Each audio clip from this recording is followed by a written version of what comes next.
Alam mo, kapag bumalik ako sa mga laalang pagkabata ko sa probinsya, parang kahapon lang lahat.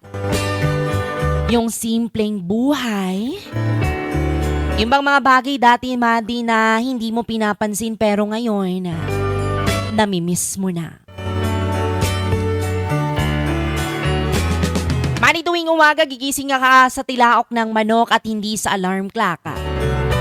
Tapos paglabas pa ng bahay mo ay mararamdaman mo agad ang labigan ng simoy ng hangin at amoy na amoy mo ang halimuyak ng mga bulaklak at damo na basa dahil sa hamoga.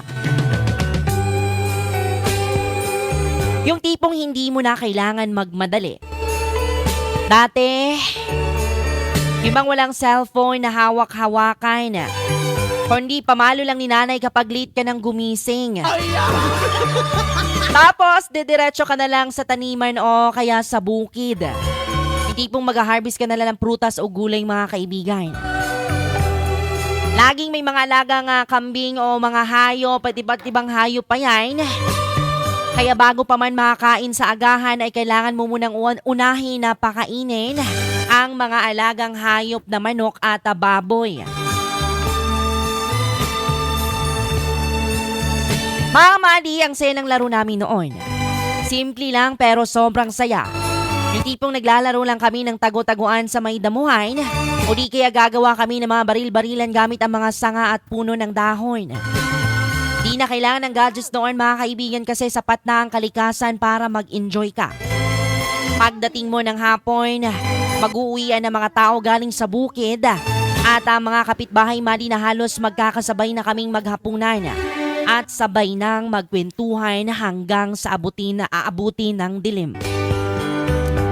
Yung tipong kahit simpleng buhay lang sa probinsya, dama mo ang saya at katahimikan. Ngayon, habang abala tayo sa mga bilis na buhay sa syudad, minsan, gusto ko na lang bumalik sa panahong niyon.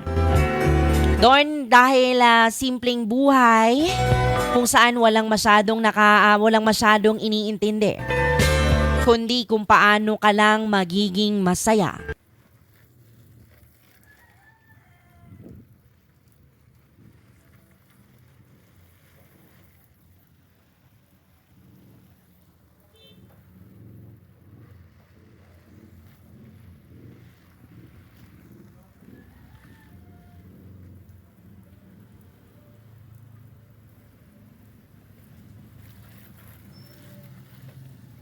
Cloudy.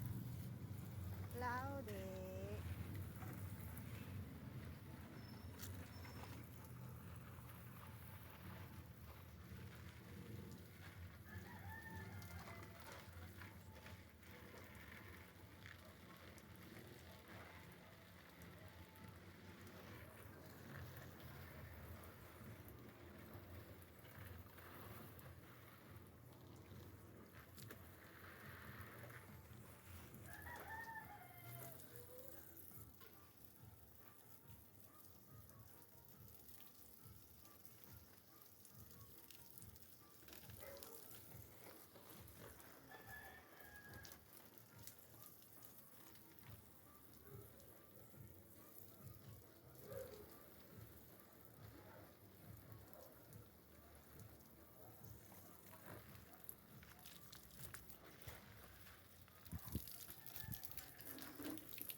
Cloud. Asan si kuya mo, Cloud?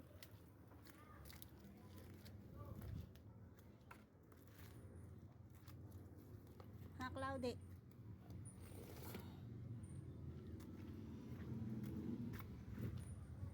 Aray ko. Kya.